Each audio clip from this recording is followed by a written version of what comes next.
Buenas noches con todos. Entonces vamos a empezar esta clase.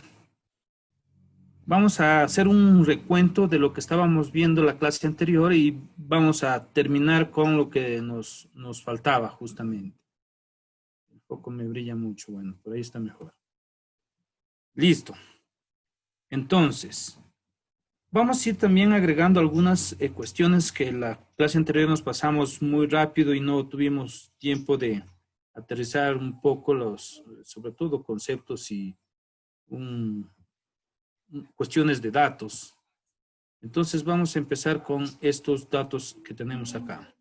Entonces, para analizar justamente los presocráticos, vamos a encontrar ahí al menos 4 periodos que son importantes que los tengamos presentes. Que van el primero, justamente, que es el periodo cosmológico, es decir, donde los filósofos intentan explicar justamente el porqué del cosmos, la composición del cosmos. Para ellos el cosmos es el universo, entonces están interesados justamente en explicar todo aquello que ellos consideran el cosmos, es decir, la naturaleza, el universo. Entonces, este periodo va desde el siglo VI antes de Cristo hasta la primera mitad del siglo V. Es decir, estamos hablando poco más de medio siglo. Y tratan justamente de descubrir, como les digo, la naturaleza del universo. Sus representantes prácticamente son los presocráticos físicos, que se los conoce así, porque su reflexión va en torno digamos, a lo material, a lo físico del cosmos, la composición física del cosmos, es decir, cómo está compuesto el cosmos. Luego viene el periodo antropológico, segunda mitad del siglo V antes de Cristo, y se trata justamente aquí entonces de estudiar la naturaleza humana. Es decir, se salta ya o se da un paso importante, ya no interesa tanto entonces el cosmos, sino al ser humano como, digamos, el centro de este cosmos o de ese universo. Entonces aquí estamos con justamente los filósofos que se conocen como los sofistas y incluido Sócrates, aunque Sócrates es el gran filósofo de la Edad Antigua que parte la historia en dos, y por eso entonces, como les decía en la clase anterior, tenemos los presocráticos, Sócrates, y luego vienen ya los posocráticos como Platón y Aristóteles. Luego vamos a tener un periodo ontológico. Este es un concepto que quiero que lo tengan muy presente. La ontología es la ciencia del ser. Entonces, es justamente el periodo que se va a dedicar a la reflexión del ser, del universo, y, digamos, identificar ese ser como el causante de todo lo causado, es decir, de todo cuanto existe. Entonces, ese ser para el mundo cristiano va a ser prácticamente, mejor dicho, sin ninguna duda, va a ser Dios. Y que para los filósofos, sobre todo después de Sócrates, obviamente se reconoce como un ser, un principio, una fuerza, un motor inmóvil en el caso de Aristóteles, pero que en definitiva es un absoluto. Entonces, ahí se va a fundamentar justamente la teoría cristiana de un solo Dios. Entonces, o de un monoteísmo. Luego viene el periodo ético, prácticamente ético-político, que va del siglo III al siglo I antes de Cristo. Y aquí es un periodo de la filosofía griega que replantea la reconstrucción prácticamente de todo cuanto se ha dicho antes de este periodo. Entonces se construye una doctrina moral, viene el estoicismo, uno de los grandes representantes de esta corriente pues va a ser justamente Epicuro.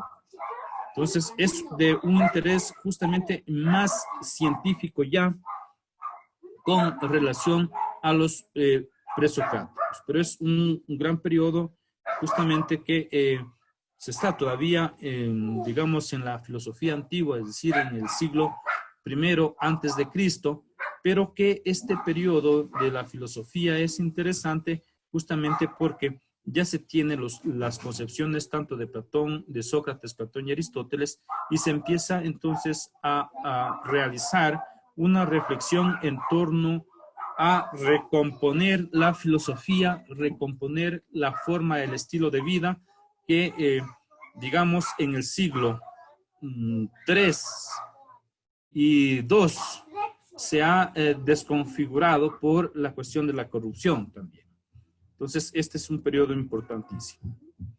Bien, y de cara entonces ya a las distintas escuelas que se van formando en este periodo, nos referimos justamente pues a la filosofía antigua y ahí vamos a, digamos, a tener también a los presocráticos. Entonces están las famosas escuelas, primero la de Mileto o la de Milesio que se llamaba, donde está Tales y Axanimandro, que son filósofos, los primeros, de hecho, filósofos que nacen en Mileto y que, digamos, elaboran una escuela porque, digamos, tiene secuencia lógica la teoría que desarrollan estos filósofos. Luego viene la escuela pitagórica, es decir, viene con Pitágoras. Pitágoras es el fundador de esta escuela y tiene unos discípulos ya, digamos, quizá es el primer pensador que se llama a sí mismo filósofo y que construye una escuela propiamente dicha ya con discípulos. Entonces ahí va a tener una serie de discípulos, pero que son, digamos, poco conocidos. El más conocido es, de hecho, Pitágoras. Luego viene justamente la escuela de los metafísicos, donde está Heráclito, Parménides y Genófanes. Y en la primera también me olvidaba Anaxímenes, es decir, son tres en la primera en la escuela de Mileto o Milesius. Está Tales, Anaximandro y Anaxímenes. Luego viene la escuela de los pitagóricos, luego viene la escuela de los metafísicos, donde va a estar Heráclito, Parménides y Genófanes, y viene la escuela de los pluralistas, que son también conocidos como los atómicos, porque consideran que el átomo es la unidad más pequeña de la materia y por ende entonces sería, digamos, el origen de todo cuanto existe.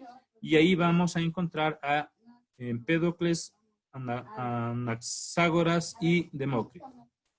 Bien, entonces echemos un vistazo brevemente a lo que ya habíamos dicho, que la filosofía empieza con Tales de Mileto. Tales de Mileto vive, son datos aproximados, no exactos, no se puede llegar a una exactitud perfecta, pero habría vivido entre el 636 al 546 a.C. Ya habíamos dicho, es el fundador de la escuela y de la escuela de Mileto, y tiene, digamos, como un pensamiento central, justamente que, digamos, para explicar el origen del universo, considera que el elemento fundamental que habría constituido o que es el origen del universo es el agua. ¿Cierto? Esa es, digamos, su teoría, su filosofía en torno al origen del universo. ¿Por qué? Digamos, es sencilla su explicación, el concepto. La Tierra considera que es un disco que flota prácticamente en el agua. Entonces, es como un disco. No tiene la concepción de que sea redonda, es plana, o sea, es redonda pero plana. Entonces, está justamente flotando sobre el agua del océano. Entonces, claro, al contener el agua, la tierra, entonces esta tendría que ser el origen, además que el agua también es vida. Y de todas maneras, digamos, el agua para él es el principio porque es, digamos, el elemento vinculante a todo lo que existe, incluso a lo húmedo. Entonces, esa es su filosofía y ahí ustedes van a encontrar digamos que ese es el centro de la filosofía de Tales de Mileto. Luego tenemos a Anaximandro, como lo habíamos visto también es de la escuela de Mileto, es discípulo incluso de Tales, aunque digamos no es que se funde una escuela ahí todavía. Sin embargo, retoma la teoría de Tales y la lleva, digamos, a un nivel más significativo. Entonces, ¿qué dice Anaximandro? Justamente, pues claro, hay un principio. Ese principio él lo llama arjé en griego. Es el arjé, dice él, el origen de todo cuanto existe. Y, digamos, no está de acuerdo en que digamos, el origen de todo cuanto existe sea el agua.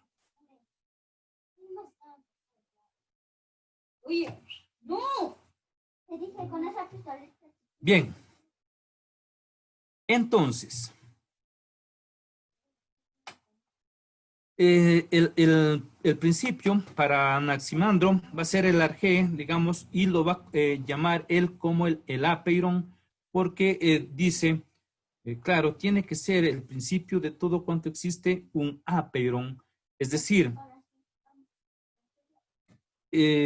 una mezcla, digamos, o mejor dicho, como un separador, si se quiere, de el calor y el frío. Entonces, el apeiron está compuesto, por un lado, de calor, que se va a la superficie y da lugar a lo seco, por ejemplo, el verano, pero hay otra parte del mismo año, por ejemplo, que es totalmente fría. Entonces, dice, tiene que ser un punto intermedio entre el frío y el calor. Eso es digamos, lo fundamental, lo medular de este pensador, de Anaximandro. Además que dice la Tierra no es plana, no es como un disco, como decía Tales, sino que la Tierra es cilíndrica y achatada en el centro del universo. Se mantiene fija, por supuesto, se mantiene fija en un lugar y que tiene motivos para moverse. Es decir, en algún momento,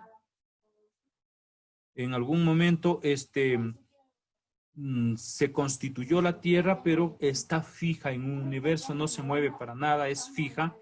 Sin embargo, les digo, hay un principio que lo llama él el apeiron, que oscila o que se conjuga o que se separa dependiendo del punto de vista entre el frío y el calor.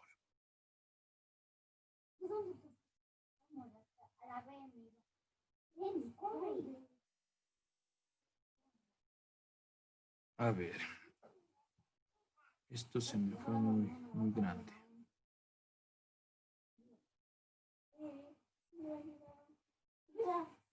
Ayuda. Ven, salva a mí. Está uno allí. Mátalo. Te ayudo. Bien.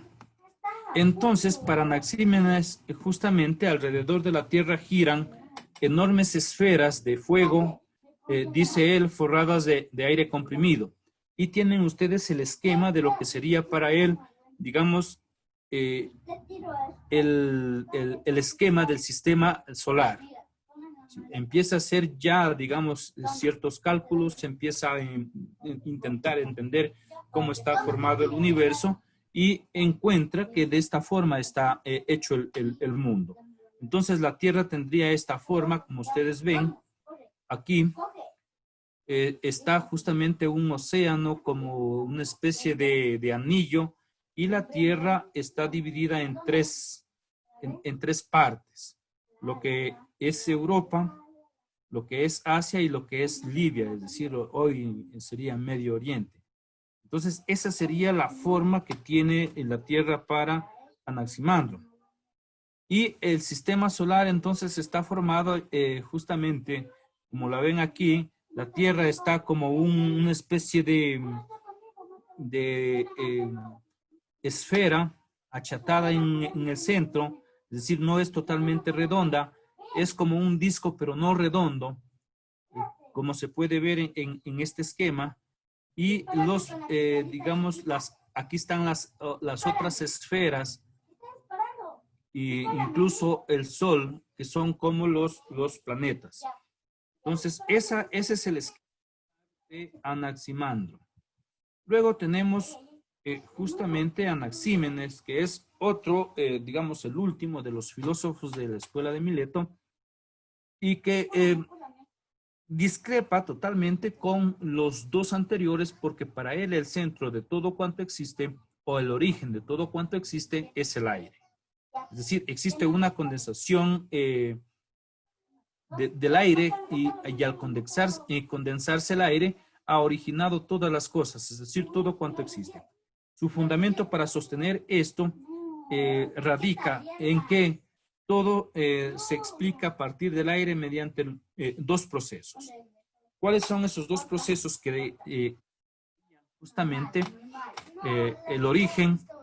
Está la condensación, es decir, hay un avance bastante interesante en el desarrollo del pensamiento, porque el aire ya no es únicamente, digamos, en forma gaseosa, sino que se condensa, y al condensarse entonces se convierte, digamos, en agua y en tierra. Esa es, digamos, su explicación. Y luego viene el segundo paso de este proceso, que es la refrigeración, es decir, donde se dilata, existe una dilatación de este aire que se ha convertido en agua y tierra, y entonces se produce el calor que luego da lugar al fuego.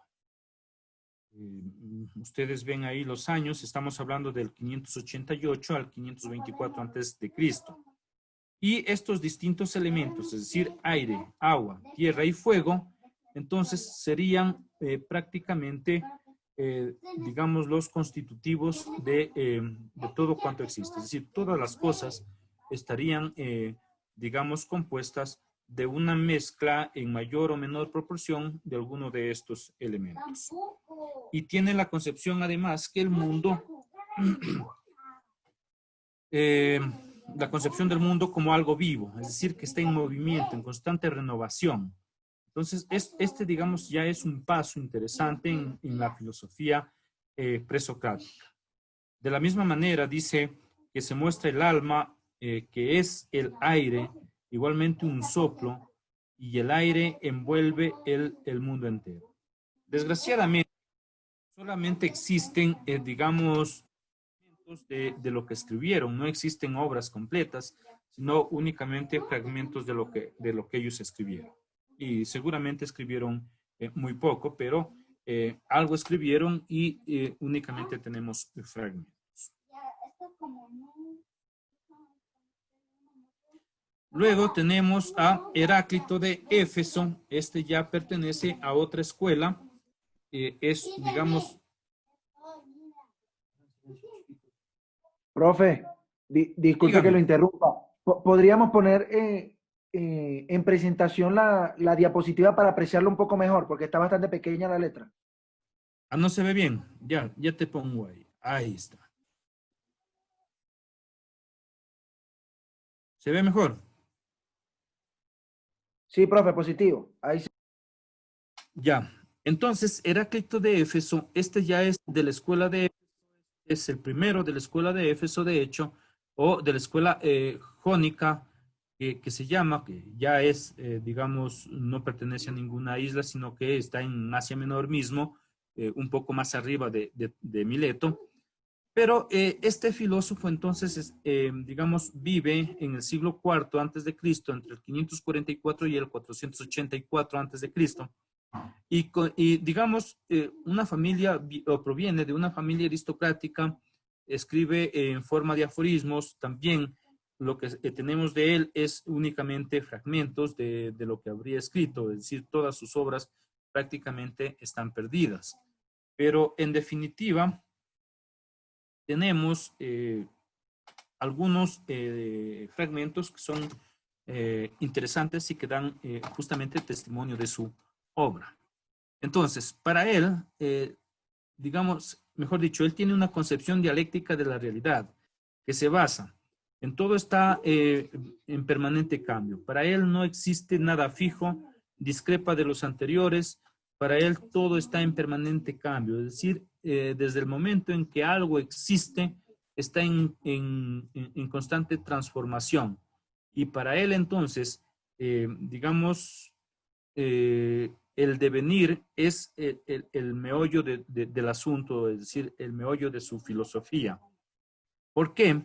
Porque considera justamente que al todo estar, digamos, al todo estar en cambio, no hay nada ni nadie que pueda, digamos, estar estancado, que pueda estar fijo en un lugar, sino que todo está en cambio, en transformación. Por eso, para él, uno no se puede bañar 2 veces en la misma agua, porque el agua ya pasó. Es decir, aunque esté en el mismo río, en el mismo lugar, sin embargo, no se puede bañar en la misma agua. Lo mismo, digamos, con respecto a la vida, decía él, el mismo instante que nosotros nacemos, empezamos a morir.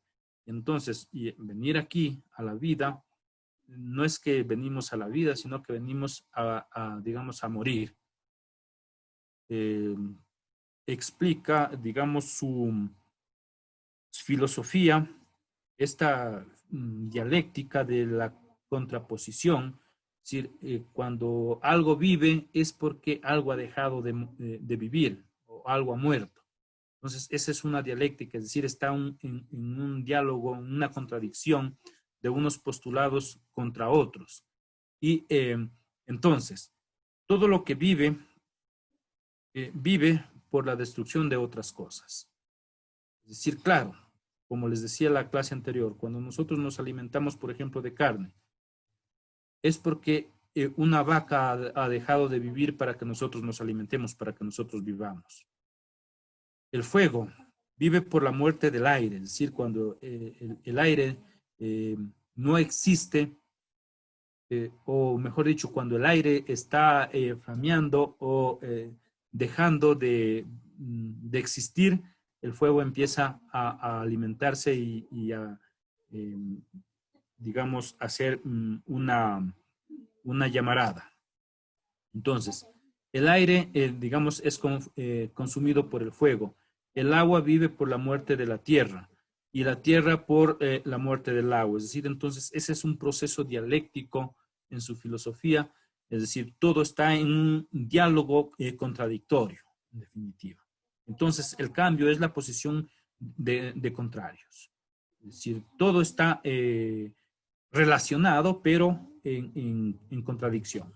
La ley oculta de la naturaleza es que todas las cosas viven en pugna, es decir, no existe paz en el universo. Unos contra otros para buscando la forma de sobrevivir. Entonces, esa es la esencia de la vida para Heráclito. Si, cuando nosotros, digamos, estamos viviendo y creemos que vivimos y celebramos un año más de vida, es todo lo contrario, es decir, tenemos un año menos de vida. Entonces, claro, con esta visión, con esta perspectiva, entonces él afirma que, claro, obviamente en sentido metafórico, que la guerra es el padre del rey y el rey de todas las cosas, porque en la guerra muere, y justamente muere gente para que otra tenga dignidad, viva con libertad, etc. Entonces, esa es la filosofía de Heráclito. Es uno de los filósofos interesantes y que se lo considera también como el oscuro. Justamente por eso.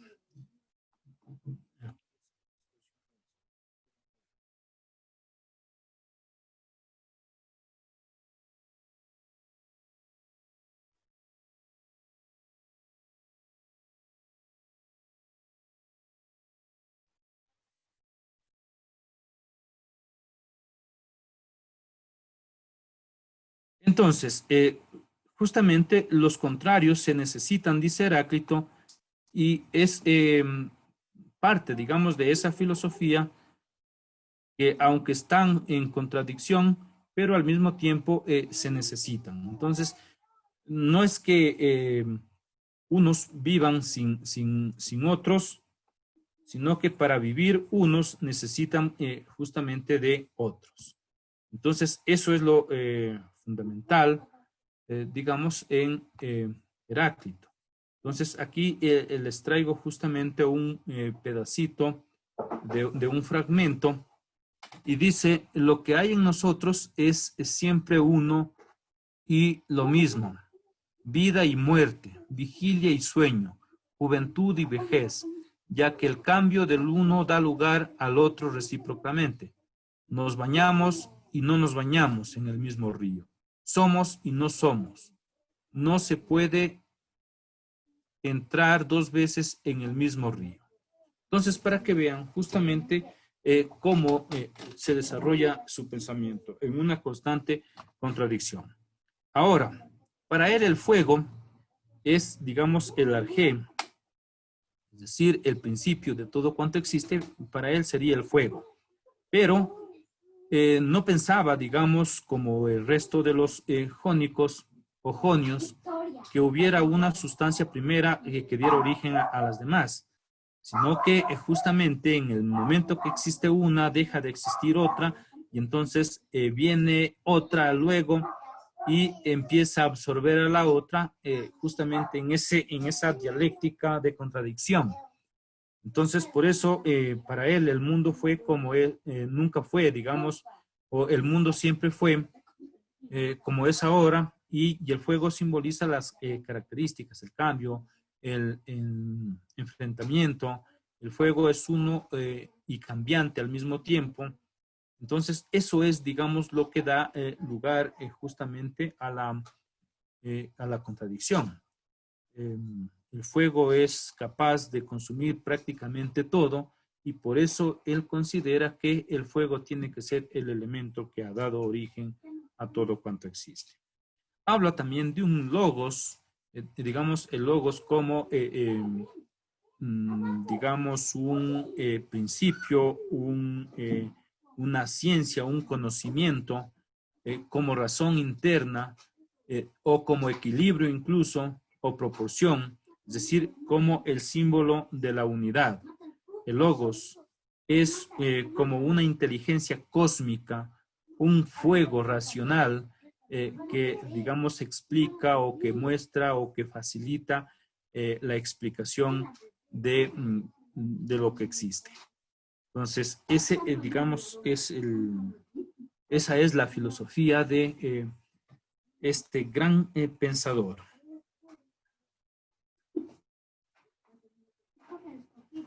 Luego tenemos a Pitágoras de Samos, que ya lo habíamos visto también. Este vive entre el 582 y el 500 antes de Cristo. No se conoce, digamos, a ciencia cierta cuáles fueron mismo o cuántos años vivió, pero se lo puede ubicar en esta época. Entonces, Pitágoras, más que, digamos, filósofo, es matemático. Y él desarrolla, ustedes conocerán el famoso teorema de Pitágoras, es decir, porque está dedicado a interpretar justamente las matemáticas. Entonces, es un pensador, obviamente es un pensador que se ocupa de múltiples problemas, incluso problemas existenciales de la época, pero está dedicado a la matemática, a la aritmética, y desde la aritmética y la matemática intenta explicar entonces todo cuanto existe. Fue instruido en las enseñanzas de los primeros filósofos jonios, como tales de Mileto, Anaxímenes, Anaximandro, es decir, sigue esta escuela, pero es uno de los pensadores más dedicados que se conoce en el mundo griego antiguo, y entonces, digamos, ninguno de ellos prácticamente tuvo que trabajar porque eran de familias acomodadas y tienen todo el tiempo entonces para dedicarse a estas cuestiones. Y es por eso que tienen tanto éxito. Y una de las razones justamente a las que se va a referir Aristóteles después qué la filosofía nace del ocio? Justamente, es decir, porque la gente no tiene nada que hacer, entonces se dedica a hacer filosofía.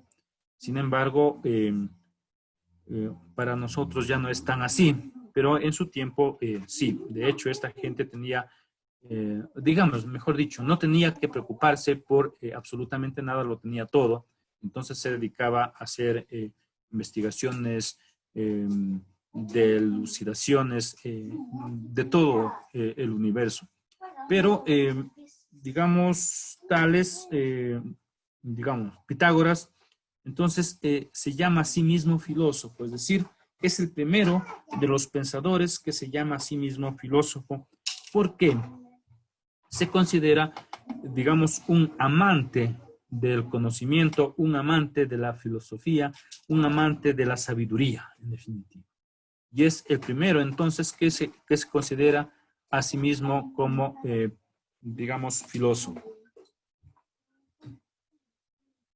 Otra vez.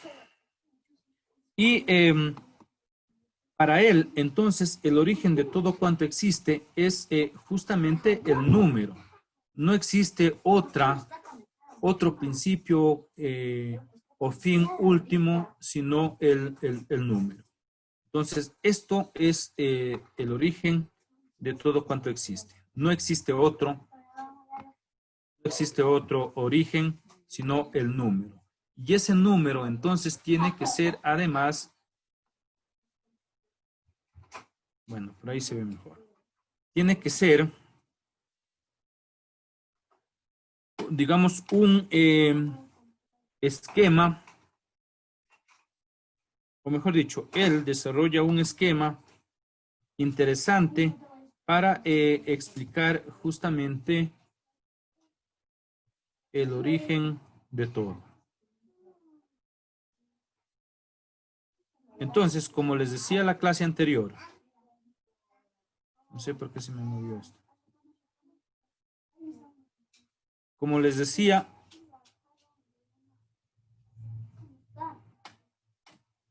él considera justamente a la unidad, es decir, a lo que es indivisible, como el origen de todo cuanto existe. Entonces, primero él dice, existió la unidad, es decir, el uno, lo limitado. Por un lado, al mismo tiempo que es limitado, es una unidad, es el origen de todo, es indivisible. Entonces, sigue, digamos, con un planteamiento de contradicción, pero lo más lógico le parece a él que el origen de todo cuanto existe es el número y es el número uno además. ¿Por qué? Porque hay una unidad. La unidad crece y digamos, se escinde en dos, lo ilimitado. Y se introduce además en lo limitado. Entonces, lo ilimitado, que es el uno, lo que no se puede dividir, se complementa con lo divisible, que es el 2, y en definitiva los siguientes números. Pero él ya da cuenta justamente de, digamos, números pares e impares. Es decir, ya se da cuenta que existe un 1 que es indivisible. Al menos ellos todavía no están, digamos, en capacidad de entender los números fraccionarios, pero ya tienen los números enteros y los conocen bastante bien. Entonces, el 1 le parece que no se puede dividir, obviamente. Después, con digamos, el descubrimiento de los números fraccionarios, ya es otro cantar. Pero entonces, hace un esquema, como les digo, interesante. Por ejemplo, el 1 que no se puede dividir, el 2 que ya, que además que se puede dividir, digamos, existen dos elementos que pueden tener una conexión.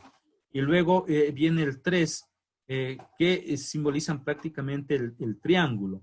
Y entonces aquí es donde inventa el triángulo, el teorema de Pitágoras, ¿no es cierto? Digamos, el teorema de los triángulos rectángulos, incluso que luego Euclides va a llevarlo a la perfección, encontrando, digamos, los catetos, la hipotenusa, etc. Pero es uno de los pensadores más reconocidos a nivel aritmético y sobre todo de la matemática. Tenemos aquí, digamos, los esquemas, como él hizo los primeros cálculos, que los vemos ahí. Descubre que los cuerpos pueden componerse justamente de unidades, más la suma de los números, digamos, que se pueden dividir, como el 2, por ejemplo, y que se puede llegar a elaboración de cuerpos como el octaedro, el tetraedro, bueno, entre otros. Entonces es, digamos, más que, como les digo, un filósofo, un aritmético. Y aquí viene la cosmología, para que vean cómo él grafica justamente el esquema solar. Entonces, para él, el fuego, que está en el centro de su esquema, porque el fuego, digamos, según los filósofos anteriores a él, habrían dado origen a todo, aunque él no lo cree así, sino él cree que es uno. Es decir, si hubo, digamos, como origen el fuego, pero ese fuego tiene que estar representado en una unidad. Entonces, el fuego está en el centro del esquema. Luego viene, dice que hay una tierra y al otro extremo hay una antitierra. Quizá tenía razón porque incluso Albert Einstein encuentra, o en su teoría de la relatividad de 1916, él también encuentra que existe una especie de antimateria. Entonces aquí Pitágoras encuentra ya que hay una antitierra, es decir, lo opuesto a la Tierra como planeta que lo tenemos. Existe una antitierra que está al otro extremo. Existe la Luna, el Sol también, las esferas o las estrellas que dice, y una serie de planetas también. Él ya encuentra justamente, o entiende bastante bien, cómo está compuesto el sistema solar. No totalmente acabado como lo estará, sino hasta el siglo XVI, pero ya hay un esquema inicial que da cuenta digamos, de un desarrollo astronómico de la filosofía. Entonces, la cosmología pitagórica se anticipa a la teoría copernicana, a Nicolás Copérnico, ¿no es cierto? Donde justamente en el centro del universo está el fuego, y quizá el fuego para al menos los posteriores astrónomos, entonces el fuego representaría prácticamente el sol, solo que para Pitágoras, digamos, el sol y el fuego no encuentran una explicación armoniosa, sino que el fuego es una cosa y el sol es otra cosa, en este esquema. El Sol, la Tierra, la Luna, los 5 planetas, es decir, todavía estamos hablando de 5 planetas, para él son esféricos y giran justamente alrededor de un fuego, ¿cierto? No giran alrededor del Sol, porque el Sol sigue siendo otro planeta en este sistema, sino que giran alrededor de un fuego, ¿cierto? Dado que el fuego central, el Sol, la Tierra, la Luna y los planetas, forman 9 elementos, y los pitagóricos creían que además de las esferas o de las estrellas que habían fijas y que no, digamos, habían 10 elementos y una antitierra. Entonces, este ya es un sistema más sofisticado justamente de la explicación de cómo está compuesto el universo, porque sigue siendo central, digamos, explicar de alguna forma cómo está compuesto el universo. Y entonces,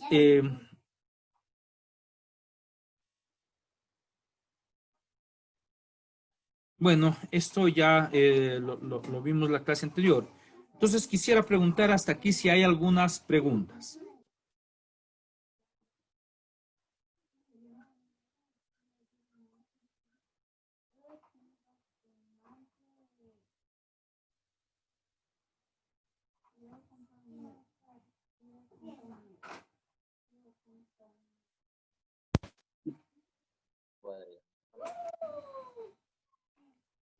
¿Qué dicen? ¿Preguntas?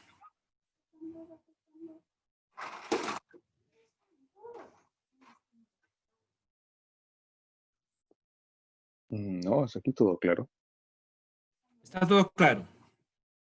Bien, además yo en esta semana voy a ponerles un documento que he resumido bastante, digamos, está todo concreto, bien escueto, para que ustedes tengan como texto de lectura para que se enteren de otras cositas que hay ahí también. Entonces lo voy a poner ya en, en Classroom para que ustedes lo puedan leer, tengan acceso a él. Entonces, hasta aquí, digamos, los pensadores presocráticos, los más importantes. Existen otros, pero que ya no tenemos, digamos, ningún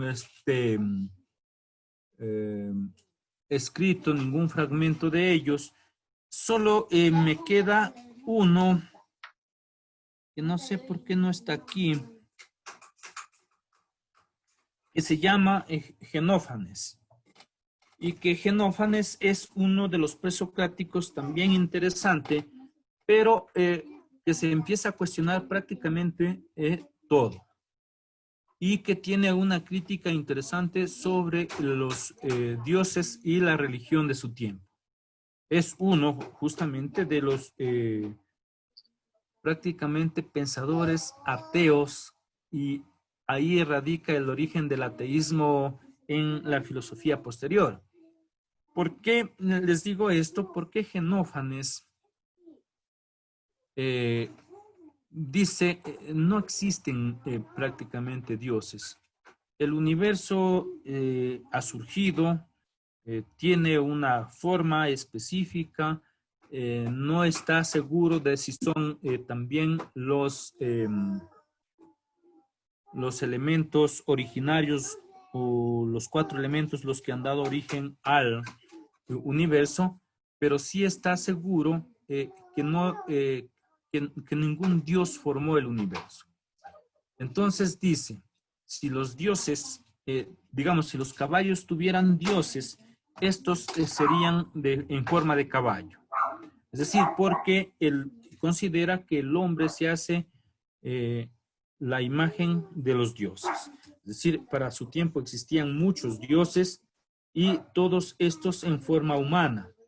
Entonces, por eso es que critica y dice que si los caballos tuvieran dioses, estos dioses de los caballos serían o tendrían la forma de caballos.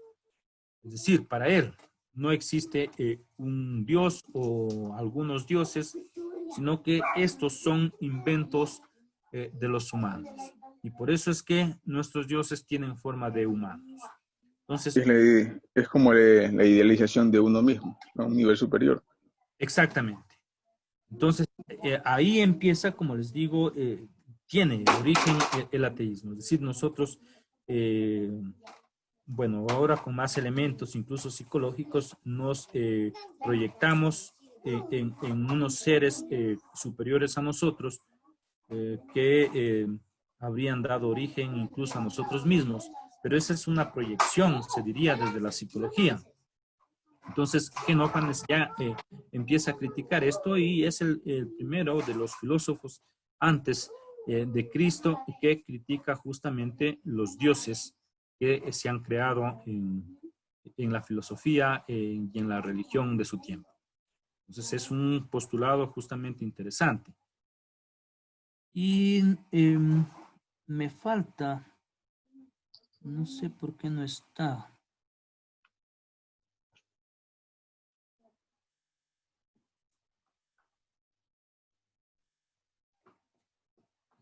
Ya. Y me faltaba este también. que es Empédocles, ¿no es cierto? Y que nos faltó de verlo la clase anterior. ¿Quién es Empédocles? Un filósofo y político democrático, por supuesto. Y ellos son los que se inventan la democracia, sobre todo con Sócrates, Platón y Aristóteles. Pero Empédocles es, digamos, anterior justamente a Sócrates y es ya, digamos, tiene una concepción bastante avanzada de la democracia. Entonces, claro, cuando perdió las elecciones fue desterrado y se dedicó al saber. Es decir, era primero en principio político, quería, digamos,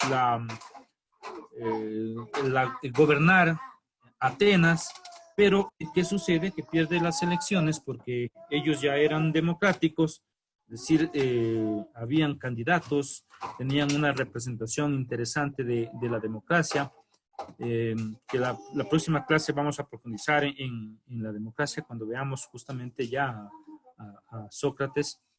Entonces, ellos justamente tienen la concepción del gobierno del pueblo, es decir, que el que tiene que gobernar tiene que ser del pueblo. Entonces, un sistema, se inventaron un sistema de elección bastante interesante, como les digo, lo veremos después, pero él se postuló, él fue candidato, y al perder justamente las elecciones, entonces él mismo se destierra y se va a una isla a hacer filosofía, es decir, se dedicó al saber, es decir, a la sabiduría, al pensamiento, a pensar algunas teorías. Entonces, entre las teorías que postuló están justamente las 4 raíces, a las que Aristóteles más tarde llama los elementos,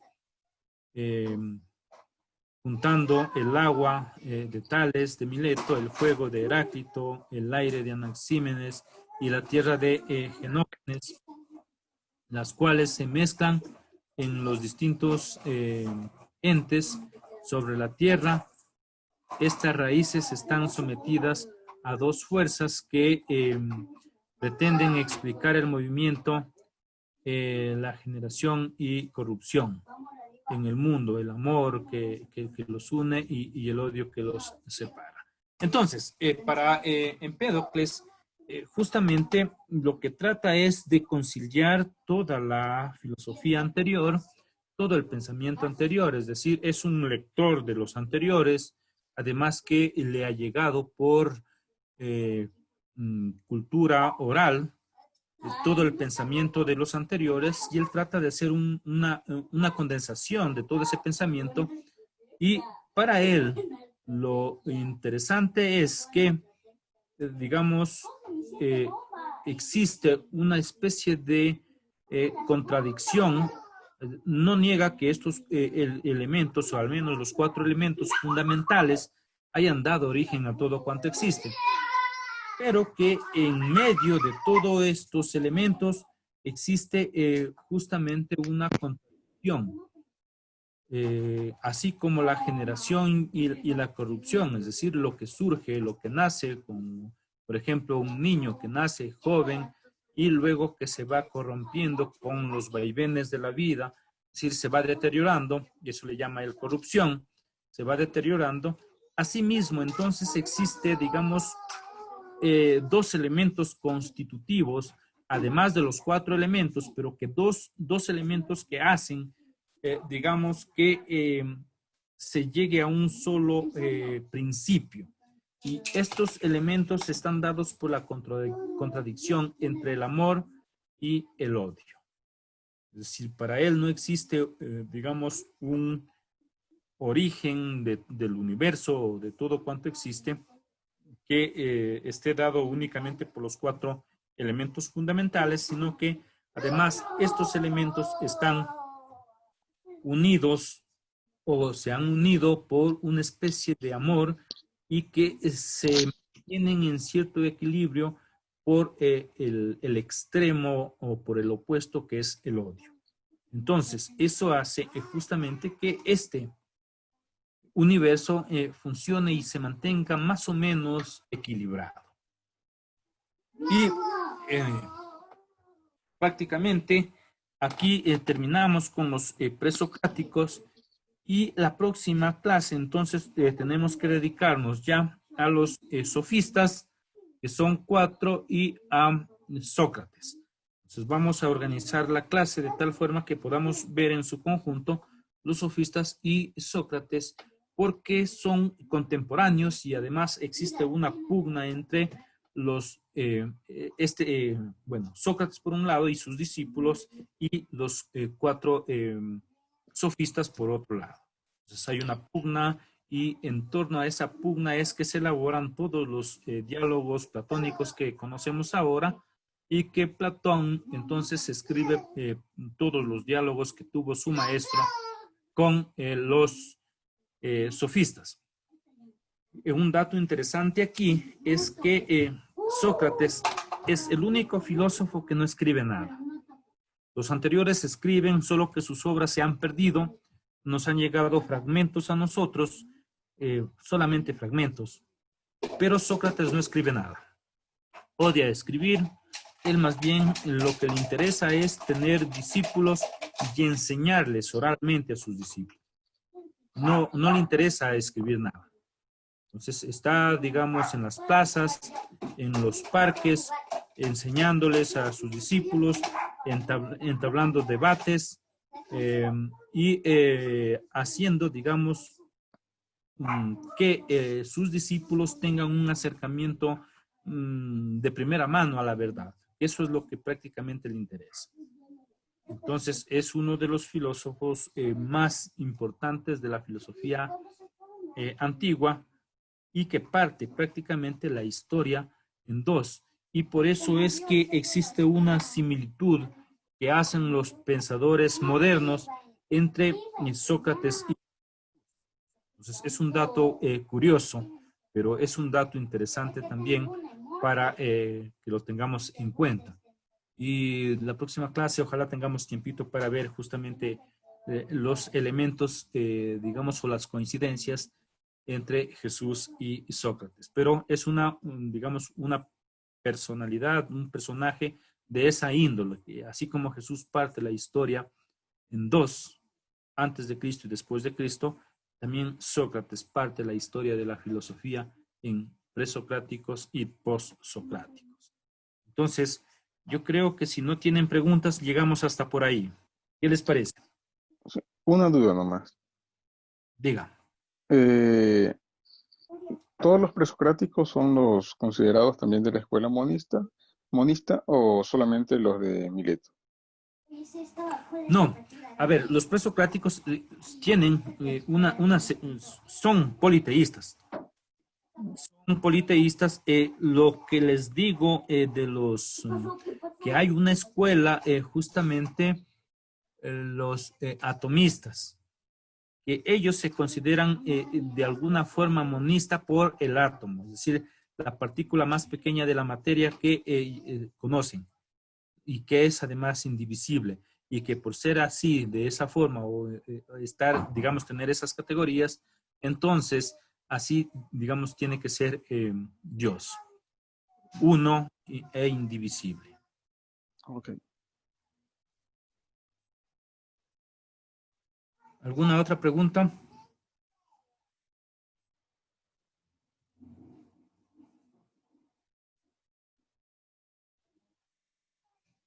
Parece que no. Bueno, entonces les dejo el texto en Classroom, el texto, y también vamos a hacer un breve cuestionario también hasta ahora para que no se les vaya acumulando mucho. Entonces vamos a ir haciendo cuestionarios, pasamos cierta temática y hacemos un cuestionario de 5 o 10 preguntitas y listo. ¿De acuerdo? De acuerdo. Profe, entonces ese primer cuestionario sería de los presocráticos, ¿cierto? Son los presocráticos, exactamente. Listo, perfecto. Eso lo vamos a conseguir en nuestro Classroom, si no me equivoco, Sí, ¿verdad? sí, Perfecto. ahí les cuelgo.